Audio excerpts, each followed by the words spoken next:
ముందు నిలబడి అబద్ధం చెప్పలేనే నా అద్దం అంటే నువ్వే మరి ఈ నిజం దాచలేనే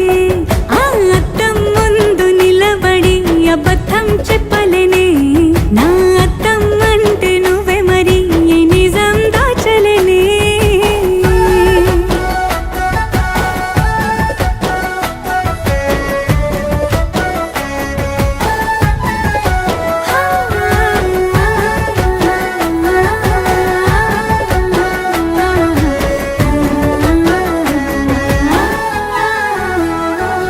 నీకు నచ్చిన సంగీతం ఏంటి నీ చెప్పుల సవ్వడి నువ్వు మెచ్చిన నగలు ఏంటి వంపున ముద్దు తడి నీకిష్టమైన చోటు ఏంటి అది చల్లని నీ ఒడి నువ్వు కోరుకున్న దుస్తులేంటి నీ